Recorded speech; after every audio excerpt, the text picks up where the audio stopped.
Hello everyone, welcome back to Trek Today. Today we have another TOS novel, one that I highly recommend, especially if you are a big fan of the original series and the motion picture. We have Star Trek's Ex Machina by Christopher L. Bennett. In the aftermath of the astounding events of Star Trek the motion picture, the captain and officers of the USS Enterprise remain haunted by their encounter with the vast artificial intelligence of V'ger, and by the sacrifice and ascension of their friend and shipmate William Decker. As James T. Kirk, Spock, and Leonard McCoy attempt to cope with the personal fallout of that ordeal, a chapter from their mutual past has reopened, raising troubling new questions about the relationship among God, man, and AI.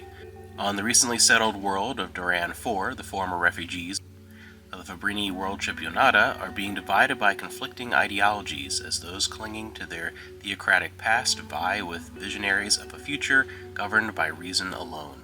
Now, echoes of the V'ger encounter reverberate among the USS Enterprise officers who years ago overthrew the Oracle, the machine god that controlled Yonada. Confronting the consequences of those actions, Kirk, Spock, and McCoy also face choices that will decide the fate of a civilization and which may change them forever. There are a couple elements of this book that I feel truly stand out and make it a must-read, particularly as a companion to the motion picture. One piece is examining a part of Star Trek that we rarely get to see on screen, partially to be able to provide new adventures and new stories of the week to captivate the audience. We don't frequently get a chance to see on the shows them revisit a culture or a world, particularly in terms of TOS, where they may have radically altered that society, and we don't really get to see the ramifications of those actions, see the future of those societies. So much so that was kind of a running joke throughout Star Trek Lower Decks, and here we actually do get to see a bit of that, and in a way that is also fascinating and part of a larger plot, and even connects to the motion picture.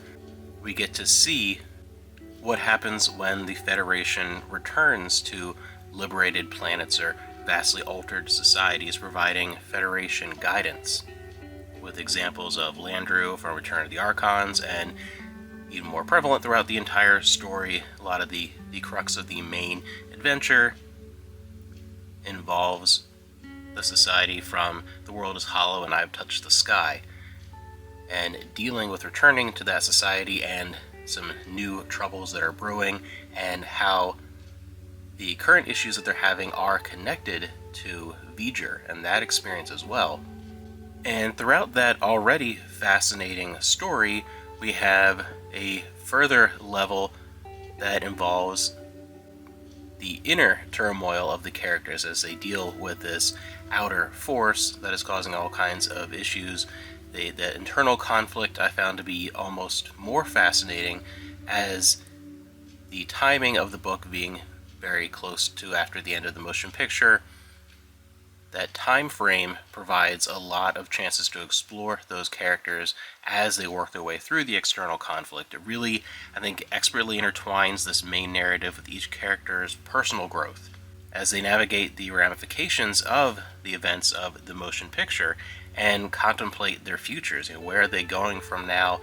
What future does a career in Starfleet hold for them? How are they changed by the events of the motion picture?